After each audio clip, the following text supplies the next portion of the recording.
Ashley Piper. I'm aspiring to be a teacher, and my asset is I'm a performer. Okay. My name is Sky Riley. I am not invisible, and my asset is being me. Awesome. My name is Nathan Davis. I am an Army combat veteran. My asset is my military experience. It's on. My name is Jocelyn Paisley. I am tough. My asset is responsibility. My name's Lily, and I am not a follower. I am a linguistic dreamer.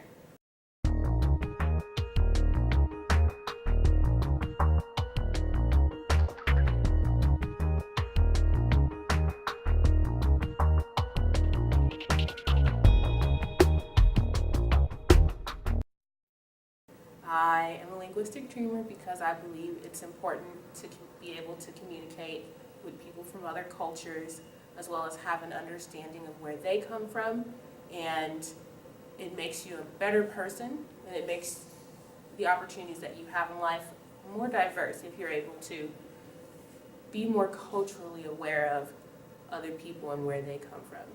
I think that it's important to be bilingual or multilingual, and I want to be the change that I discuss. So I decided to be a linguistic dreamer. I really hate public speaking. It terrifies me. Before I walked up to this podium, I was thinking how much I would love to be anywhere else than up here. I get anxious, and then my hands start shaking. My leg twitches, and even sometimes my tongue feels like it's going numb. I'm hearing the speech with the understanding that responsibility is imperative to one's achievement of academic progression and career advancement. I cannot say where I would be in life if I did not make mature decisions and learn from my mistakes. It would be counterproductive to let working with less ambitious people bring me down. I know that my being disciplined will pay off in the end. When I graduate from Ivy Tech and embark on the journey in my chosen field, I will think about all my inner battles and say that responsibility was the ammunition that helped me win. As I stand up here in front of you today speaking, I'm still performing. Even though speaking is a little bit different, I still believe that the things I've learned in my years of performing will help me in this class. The first thing is practice. It may be cliche, but practice does in fact make perfect. Without practice, how could I expect to perform something that I can be proud of? As one of my garden instructors would always say, practice is your insurance. If I practice, I don't have to worry about doing well because I know that I will do well. It will help me accept that once I'm up here at this podium that I'm not going anywhere until I master the skill of speaking.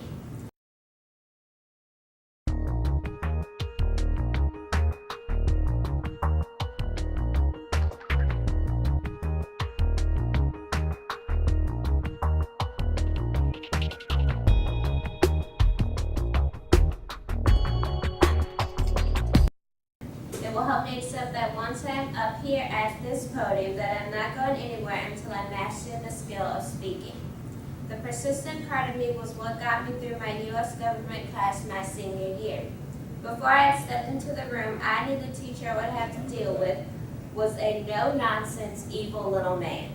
I had heard from my cousin that he had told another black student, "I am surprised that a black student earned a B in my class," as if it was impossible. I was determined to prove him wrong. I made sure to earn at least a B or better on every assignment, test, or project, but I could tell he still looked down on me. So when my senior year came to an end, and I saw that A next to my government class on my report card, I knew I had exceeded his expectations. If a black student earning a B was surprising, I wonder what he thought a black student earning an A was.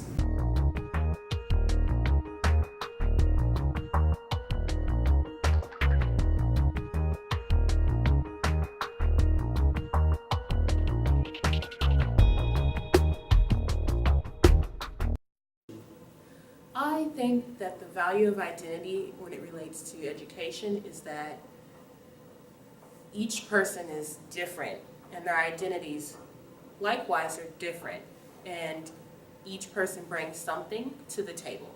So if you have a group of people and everyone has the same identity, then there's no communicating different ideas, there's no brainstorming, there's no like planning. You're not able to bounce ideas off each other and then get to a communicative idea of what you all would like to do. So it's really important to have a diverse personality, I guess, in an educational situation, because you need to be able to not only communicate how you feel, but also listen to what other people are saying and then find out what works best. And what I've noticed the difference between him having us do 2 or 3 extra speeches than from what's in the book and what the school has set up is that doing my inventory speech, my asset speech, makes me see something that you guys are going to see or may not see, but because I have to tie my asset to my informative speech, or what he said we had to do, an informative or explain speech, it's going to make it better because I have to make it personal. So I have to include how it relates to my asset. I have to make it makes it that much more personal, which means when I tell the speech, I'm not just going to be what he's been saying. I'm not just going to be repeating that and anybody else can just go out there and find it. I'm going to make it a part of me.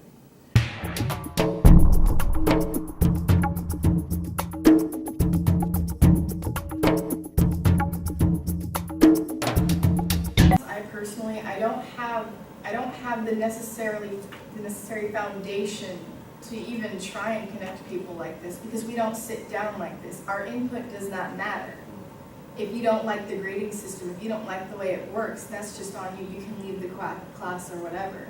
In my past 4 or 5 years of college, I have not had any courses actually where I've been able to discuss controversial topics or my identity or my perception of what it's like to live in America, for example. So that was one thing that I did appreciate about taking this class, was that I didn't feel as though I had to cover up or reword what I was going to say.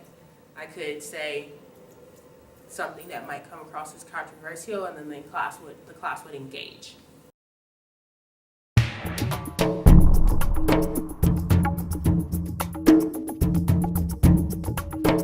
The nicest thing that I've seen, and I've never seen this done by any speech teacher, and yes, I have done this class a couple times, and I've done local English classes multiple times, where they've told me how to write all this other garbage.